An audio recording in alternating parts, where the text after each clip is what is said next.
अचानक देवांचं छान असं दर्शन घडलं. ते कसं ते पुढे सांगते. पण आम्हाला जायचं होतं लग्नाला, तर त्यासाठी आम्ही छान असं तयार होत होतो. आणि हर्बच्या मायक्रो मिनी लिपस्टिक आहेत आणि त्या खूप छान आणि सुंदर आहे. त्याचे शेड्स जे आहे ते 16 प्रकारचे वेगवेगळे आहे आणि खूप छान आहे. ती आयुर्वेदिक आहे त्यामुळे तीच मी यूज करते. तर छान अशी तयारी आम्ही केली आणि त्यानंतर याचं तयारी बाकी होती, तर त्याचीसुद्धा छान अशी तयारी करून घेतली आणि त्यानंतर त्याचे 1-2 फोटो काढायचे होते.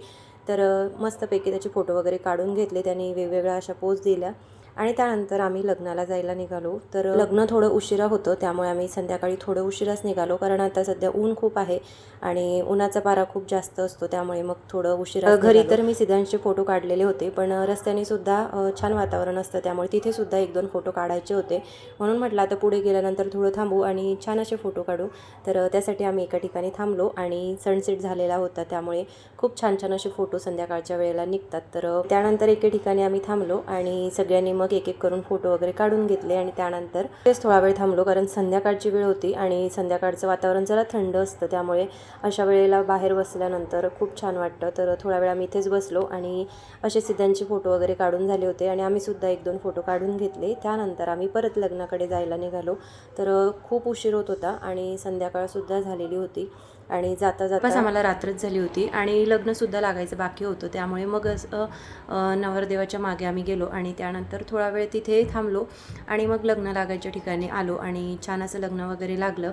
आणि लग्न लागल्यानंतर फटाके फोडले जातात ना, ते खूप छान आणि सुंदर दिसतात आणि रात्रीच्या अंधारामध्ये ते चमकतात त्यामुळे ते बघायला खूप सुंदर वाटतं. तर खरं सांगू, नवीन जोडप्यापेक्षा जास्त मी या वेगळ्या रंगांच्या अशा फटाक्यांनाच बघत होते आणि ते बघायला खूप छान वाटत होते. त्यानंतर याचा व्हिडिओसुद्धा मी काढला आणि बरेचसे फोटोसुद्धा काढून झाले. आणि लहान मुलांनासुद्धा लग्न म्हटलं किंवा कुठलाही कार्यक्रम म्हटला तर तो खूप आवडतो, कारण त्यामध्ये सगळेजण येतात आणि खूप मजा मस्ती होते.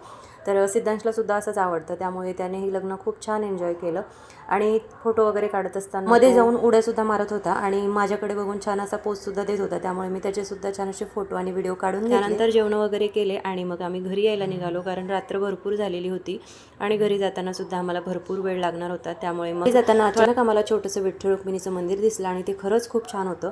तिथे आम्ही दर्शन वगैरे घेतलं. बाजूला गणपती बाप्पांचं सुद्धा छोटंसं मंदिर होतं. तर आम्ही मस्तपैकी दर्शन केलं आणि त्यानंतर घरी यायला निघालो. ब्लॉग मी इथेच थांबवते. तुम्हाला कसा वाटलाय कमेंट करून मला नक्की सांगा. परत भेटूया एका नवीन मिनी ब्लॉगमध्ये. तोपर्यंत बाय.